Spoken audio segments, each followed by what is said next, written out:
రకమైన నీసు వాసన కూడా మనకి సోరియాసిస్ పేషెంట్స్లో పర్టికులర్గా కనిపిస్తూ ఉంటుంది. అంటే ఒక ఫిషీ లైక్ ఓడర్, అంటే ఒక చేప వాసన ఎలా, ఒక ఫిష్ ఒక స్టింకింగ్ డిశ్చార్జ్ ఎలా ఉంటుందో అలా కనిపిస్తూ ఉంటుంది.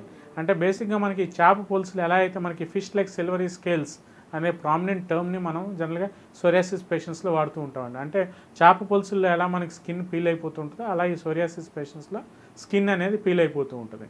సో దీన్ని మనం జనరల్గా ఆ ఉండే డిసీజ్ బట్టి మనం క్లాసిఫై చేసుకుని ట్రీట్మెంట్ అనేది స్టార్ట్ చేయడం జనరల్గా జరుగుతుంటుంది. సోరియాసిస్ని బేసిక్గా మనం తీసుకుంటే ఇది ఒక సైకలాజికల్ డిజార్డర్. ఎక్కువ మానసిక ఒత్తిడికి గురైన వాళ్ళకి కానీ, ఎక్కువ స్ట్రెస్కి గురైన వాళ్ళలో, లేదంటే ఎక్కువ anxieties, fear, tension, excitement, restlessness, అంటే ఫిజికల్గా మెంటల్గా ఎవరైతే బాగా ఉద్రేకంగానో లేదంటే బాగా రెస్ట్లెస్గా, ఎక్కువ ఇరిటబుల్గా, చిరాకు ఎవరైతే ఎక్కువగా పడుతూ ఉంటారో వాళ్ళలో ఈ సోరియాసిస్ వ్యాధి గుణం అంటే అందరికీ వర్తిస్తుంది అని కాదు, ఓవరాల్గా మెజారిటీ ఆఫ్ పేషెంట్స్లో రెగ్యులర్గా డే టు డే ప్రాక్టీస్లో మనం చూస్తున్న పేషెంట్స్లో ఏంటంటే బాగా ఎక్కువైతే సైకలాజికల్ స్ట్రెస్ డిజార్డర్స్ ఎవరైతే గురవుతారో వాళ్ళల్లో ఈ సోరియాసిస్ అనేది ఎక్కువగా కనిపిస్తూ ఉంటుంది. సో హోమియోపతిలోకి వచ్చేటప్పటికి దీనికి ఎటువంటి పైపూతలు కానీ, అంటే ఎటువంటి ఎక్స్టర్నల్ అప్లికేషన్స్ కానీ లేదంటే ఆయింట్మెంట్స్ కానీ ఏమీ ఉండవు.